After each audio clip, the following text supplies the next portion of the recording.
Welcome to the Daily Influence, where our mission is to deliver a daily dose of positive influence that can uplift you personally or be shared within your sphere of influence. While not every episode may directly apply to your unique circumstances, we strive to provide insights and inspiration relevant to most people's daily, weekly, and monthly lives. Whether you are tuning in during the morning, noon, or night, the Daily Influence is here for you. Listen, share, and embrace the power of influence in your life. Hello, and welcome to another edition of the Daily Influence podcast. I am so excited that you have joined us today with your daily dose of positive influence and to bring you my friend Dave LoSavio with the suburban office of Mark Allen Realty. Dave, thanks for being here today. Hey, Greg, I am super grateful to be a part of this and just honored that you asked me to share with your audience and to collaborate with you. So thank you. You're welcome, Dave. Dave, can you share a little bit about yourself so our audience can get to know you? Yeah, I would love to. Well, I was born in Portage Park, Chicago. From there, we moved to Rolling Meadows when I was 3. And at 7, right through the middle of first grade, we moved to Palatine. And from there, we moved to Inverness. I moved back to Palatine. I moved to Lake Barrington. And then I'm now in downtown Arlington Heights for the last 5 years. So that's me geographically. A little bit about me. I have a brother. My mom and dad are still married. They live in Palatine. My brother lives in Huffman Estates with my niece, nephew, and sister-in-law. My family is close. I would say that I grew up in a middle-class family, and eventually, as my dad, who's an entrepreneur, started earning more money, we became more of an upper class. And these are just terms that we used to say back in the day. It doesn't mean better. It doesn't mean worse. I don't even know what middle class or upper class means at this point. I'm just sharing with you back in the day a little bit of my financial background too. I was always around entrepreneurship. And I think that for most of my life, I was a salesperson in an industry that was business to business. And it wasn't really my calling. I did like the golden handcuffs. I liked the money. I really didn't like the hours because they were 7 to 5, Monday to Friday. And in that sense, it was I was following a B2B structure, which is okay. It just wasn't for me. And it took me a really long time to realize that. And for many of my life, I just was in the hamster wheel. I was making money, spending money, partying, hooking up with different girls, like just doing that. Not much fulfillment and not much let's say, not really sharing my gifts with the world and bringing a positive impact. Although I wasn't like doing like bad things, whatever that means. I definitely, there was an opportunity cost throughout my life where I was not really giving my gifts to the world. Yeah, I'm just super excited to be on here and share some of my transformation and what I do on a daily, weekly, monthly, yearly basis. And really just being vulnerable here because I am far from perfect. Believe me, I was a pretty messy guy. Okay. So I'm okay sharing that and I'm okay to be open with it. Thank you, Dave. I really appreciate your openness with me and our audience. And I think the audience is going to get a lot out of your openness. So let's just jump in. Yeah, thank you. Dave, what inspired you to start spreading positivity and making a difference in the lives of others? You know, that's a good question. I found myself partying, drinking and smoking, for many years of my life. And there was always little signs of the true Dave that came out, the 5-year-old Dave, the playful Dave, the Dave that really wanted to fully express himself, but just was afraid to. So what inspired me was Thanksgiving weekend of 2014, I woke up on Thanksgiving morning and I decided to make a simple shift. And that was to stop drinking for 30 days. And I felt like I was drinking too much. I felt the year before I'd had a DUI. That didn't get me to stop. And I knew that it was affecting my life and that I had a problem. I was still crushing it in my job and my career. I still had some friends that knew who I really was. But I woke up and I said, there's just something that's not right. And maybe if I stop drinking for 30 days, something will happen. I know my parents will be happy. I know that I'll remember the holidays, and then January 3rd won't come along and I'll be like, oh, what happened this last month? So I just made that simple shift. And that was really the catalyst. There was a couple little things before around some people around me and reading some books, but I was still kind of in that like party mode. So until I stopped November, Thanksgiving weekend of 2014, which is almost 10 years ago, that was really the catalyst for me, because even within a couple weeks, I recognized like starting to feel a little better, starting to look better, starting to get some things done. And it's okay to feel uncomfortable or be in pain about things without self-medicating. Like self-medicating is not the answer to fixing these problems.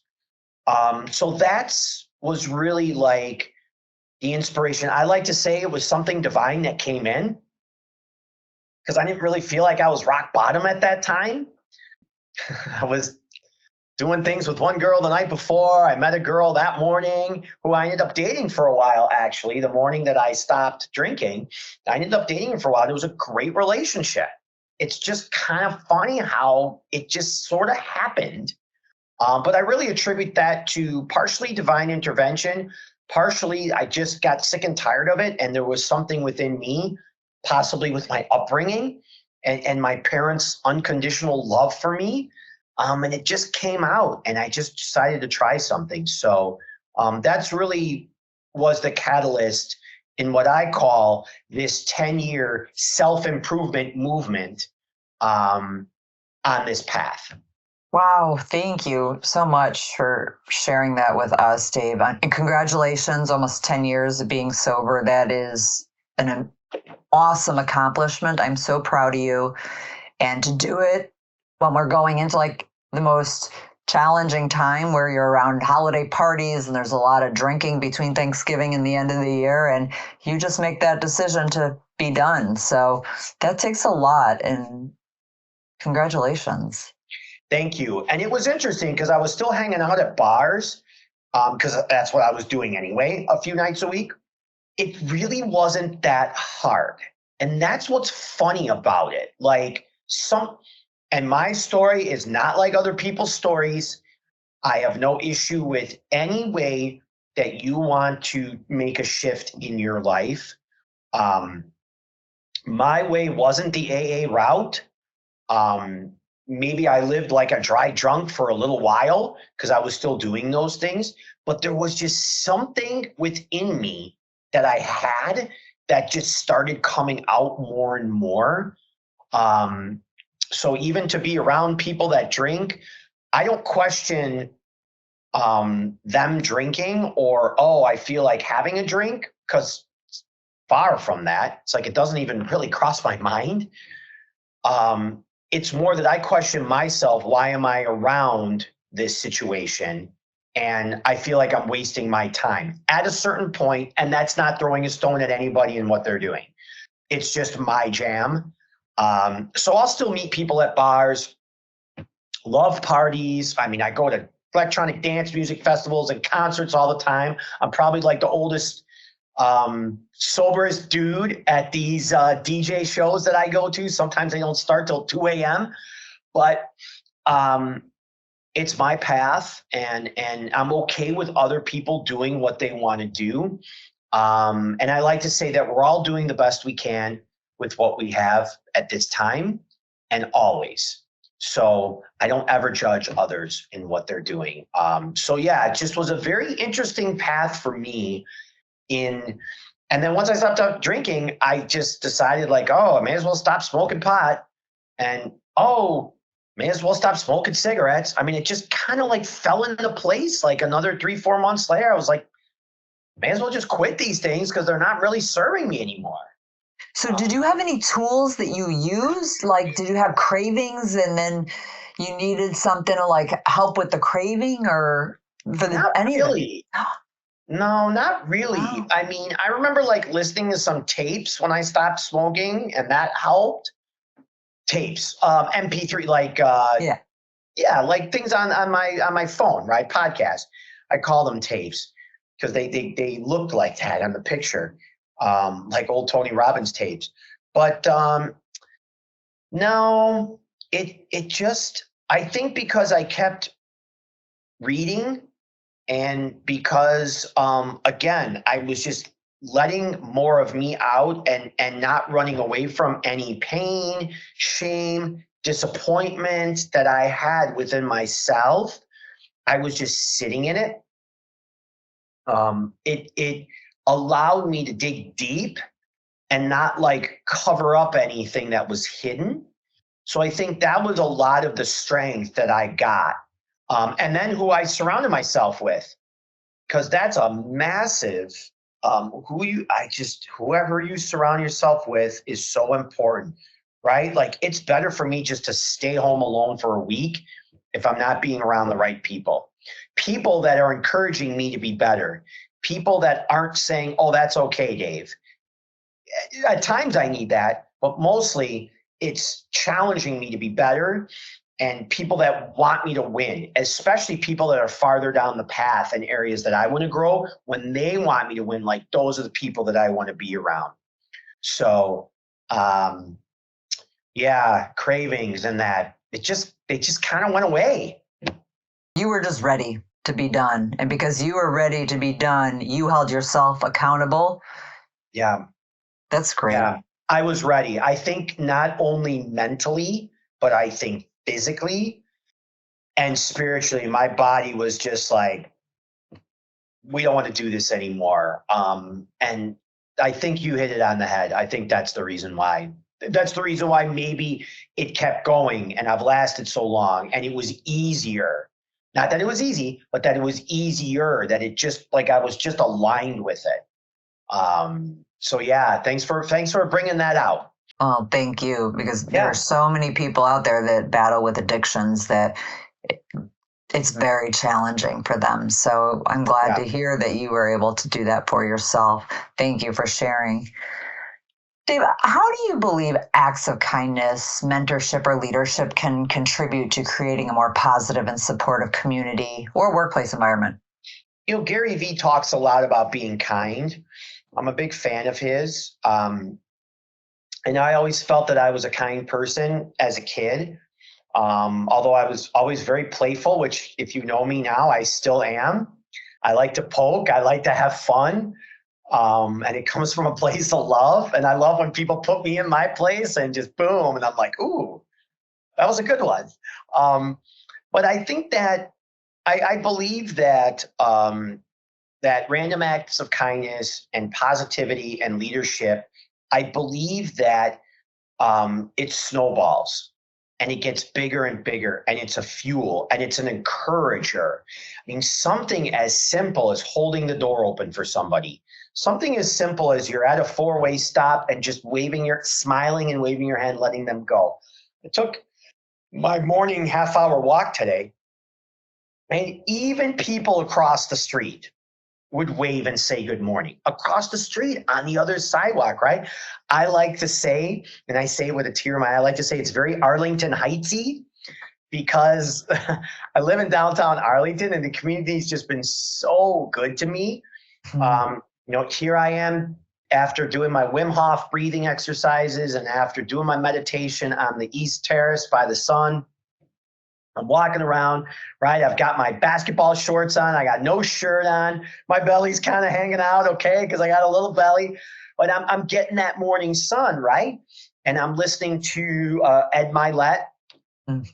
and Dean Graziosi was on there this morning on this episode I was listening to.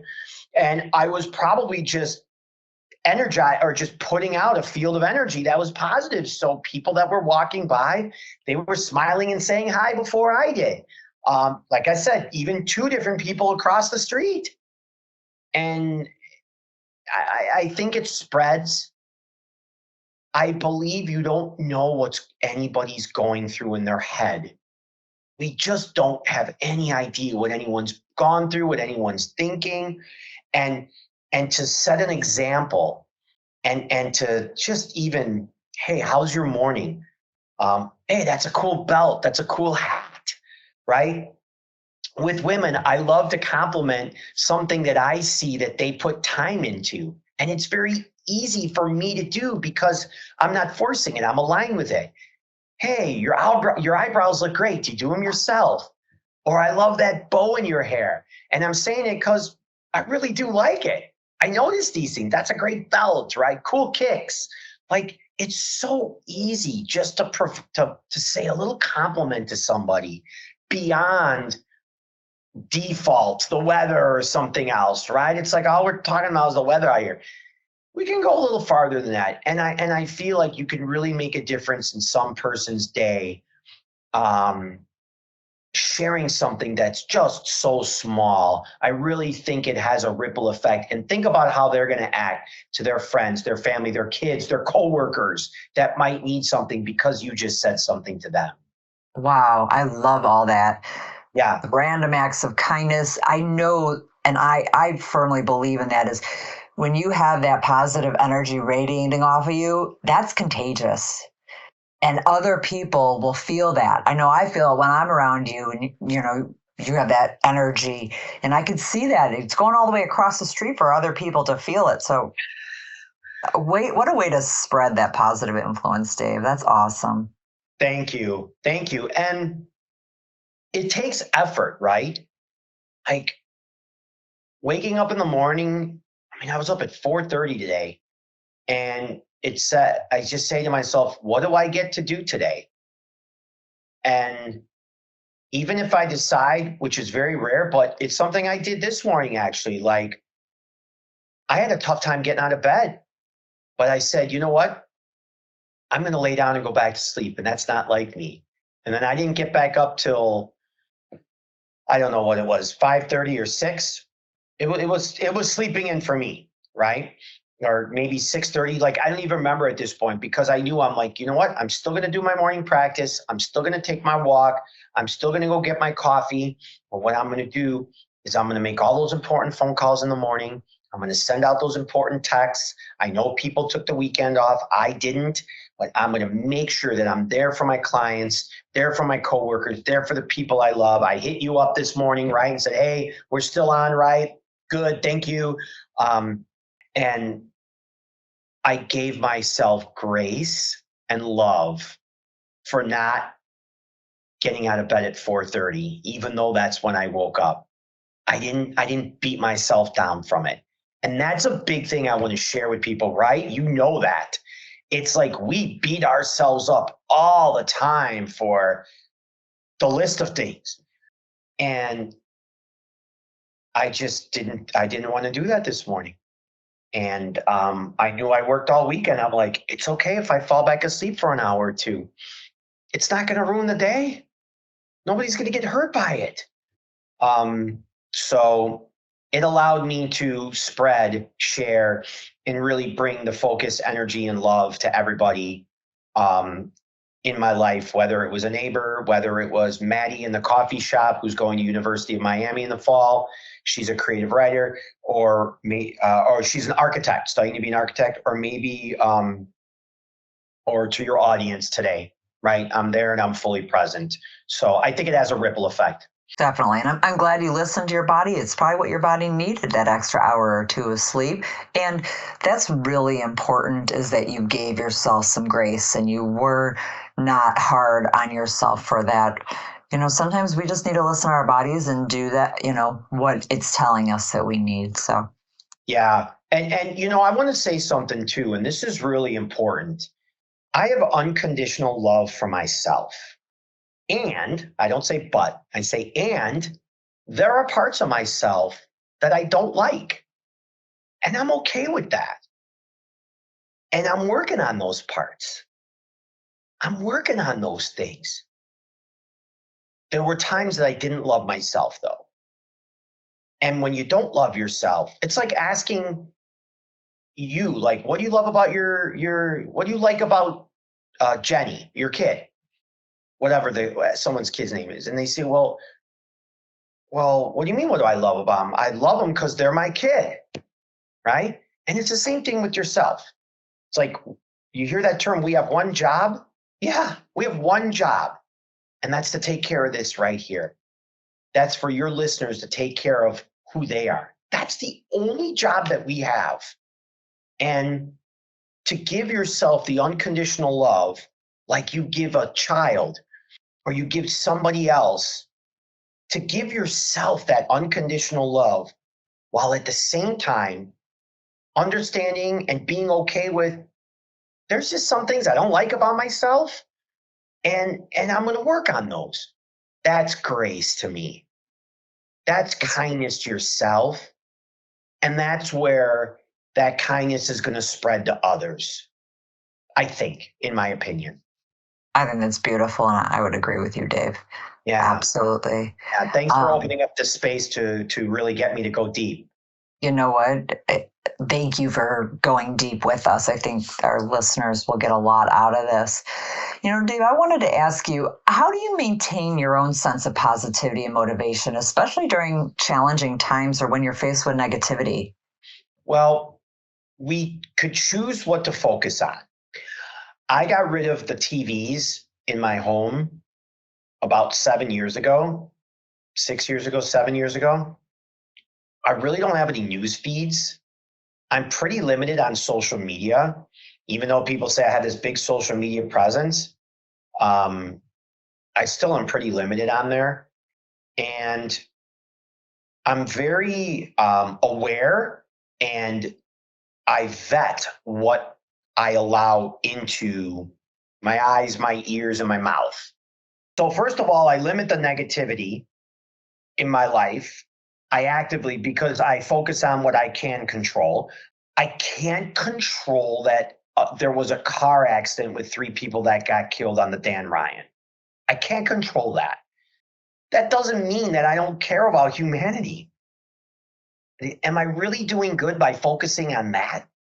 Am I really doing good by focusing on the bad? Or am I aware of what's going on in the world, not in denial, and then focusing on what I can control? So the other thing is, so it's eliminating and being very selective of what I watch, listen to, eat, who I surround myself with.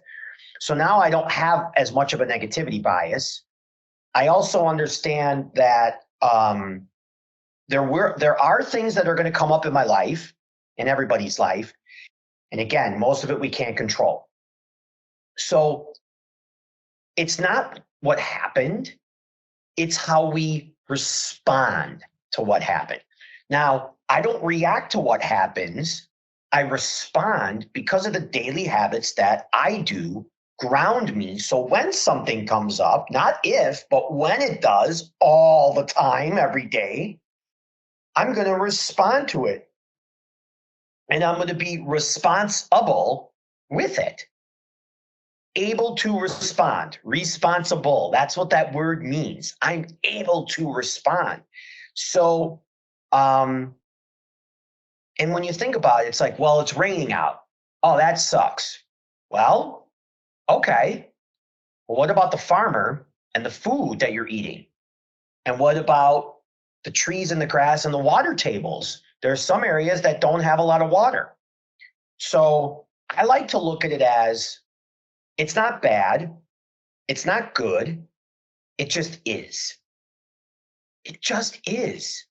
And if somebody I don't have a dog, right? If somebody purposefully ran over my dog, of course it would hurt. Of course it's terrible. At the same time, though, I'm okay with mourning, and I'm okay with going into the negative and feeling it. And I believe that's why I'm able to respond in a way that's going to move the situation forward. Because getting into the weeds and getting into that victim villain mentality, that doesn't solve anything or progress anything in the right direction. It doesn't mean it doesn't suck that they ran over my dog. It just means that, what am I going to do? Retaliate with the person? I don't know what that's going to do. So it really is just recognizing what's out there and eliminating a lot of these negatives. And then when something negative does happen, not reacting to it and not pushing it away, just feeling it. It's like, it's okay to feel that pain. And then being responsible, being able to respond and recognize that you have the choice how you respond to these things. I mean, my first cousin, Tony, just died of a heart attack like a week ago. And there was some like unfinished business that I had with him. And that sucks, right? The whole thing is just really hit me hard. Young, had a heart attack, whatever it is. How am I going to respond to it though? And I've been working on that. But part of it is I've been crying. I've been feeling the pain because I don't want to run away from it. It's not going to do any good. And then a lot of it also has to do with my daily practices. When I wake up, I'm meditating, I'm doing Wim Hof breathing exercises, I'm going out and getting direct sunlight on my eyes early in the morning, I'm taking a half-hour walk, I'm journaling. I'm doing these practices on a daily basis that ground me and that allow me to not react when something happens, but it allows me to respond in a way that is really good for everybody, I think. I think so too. I think that was really great advice. And I'm so grateful you shared all that with our listeners. It was a lot, but it was really good, Dave. It was very helpful. And I'm glad you shared your daily practice. I was going to ask you about that. So you beat me to it. But yeah, I think it's what you do to prepare yourself for the times you need it, right? And I love that it's about how you respond. We all have a choice in our responses, right? So yeah, we do. We should really think about how we're going to respond to things and try and take the high road. Try to take the high road. Doesn't mean it doesn't hurt. Yeah. You know what? I want to look back and be proud. And with these daily practices, like, do you really think I want to get up in the morning and do these things? Really? I mean, come on. Like, you do? Because once you get the personal development bug and you see yourself moving forward, it's always in you. It doesn't go away. That's the thing. And that little voice is like, you could do better. You know that's not the right thing. Come on. It's always poking at you. But at the same time, there's these things you don't feel like doing. But I don't do things because I feel like doing them. That's what I used to do. I felt like drinking and drugging and buying shit. And those are the things I felt like doing. I was always going for the instant gratification dopamine hit, where I realized that it's the delayed gratification that brings long-term happiness. It's the process and going through the chewing on glass while looking over the abyss as you're building a business. Like, that's where you're actually getting the growth and the dopamine and the love and that confidence. It's not about the instant gratification things. It's about the long term. It's about the long play. And then it just becomes not even the end result, because you're going to get the end result probably a lot more than you thought, because you're just focused on those things and those daily practices. Even reading 10 pages a day, like, that's a big one. Think of how easy that is to do, but so many times we just don't do it. So it's just those little practices that allow us to share our gifts in whatever industry or area of life that we want to be in. And it really does make the world a better place. I'm all about, finding those practices and building them into your daily habits. So that is just part of your routine. And they are really helpful. Thank you for sharing that and all the other tips you shared with us. This was a really great conversation, Dave. I'm so grateful for having you join us today. If our listeners wanted to get in touch with you, what is the best way for them to do so? Well, I'm most active on LinkedIn of all the platforms. If you just Google Dave LoSavio or at Dave LoSavio, I'm all over the place. It's so easy to find me. I mean, my cell phone number's out there. My email is out there. I'm a pretty easy guy to find. And I like that. I want to be transparent. I think that resonates a lot, especially in the real estate world, with future clients and prospects that I'm working with. Like, they want to know who they're working with beforehand. They want to pre-vet me. But I am always open to having a conversation with anybody, whether it's a struggle or it's a win, or it's something about a daily practice, or, hey, maybe you're just in a relationship with you or yourself and you just want to level something up. It's not that I know everything, but I've just been down a path, right? And I'm still going down it, and it's really never going to end. So, well, you certainly have been on an amazing journey, and I'm really proud of you, Dave. I will make sure we'll link to you in the show notes. So if anyone wants to get in touch with you on LinkedIn or Google you, all that'll be there. Thank you for joining us, Dave. I am grateful for you. Awesome. I'm grateful for you, Gregg, too. And thanks for everything. For those of you who are listening, Dave just did the heart symbol with his hands because, some people will be listening on Apple or Spotify. And thank you to our listeners for joining us on another episode of Daily Influence. We are so grateful that you have chosen us to be a part of your daily routine. If you have friends or family who you think could use a dose of daily influence, please share our podcast with them. And until next time, make it a great one.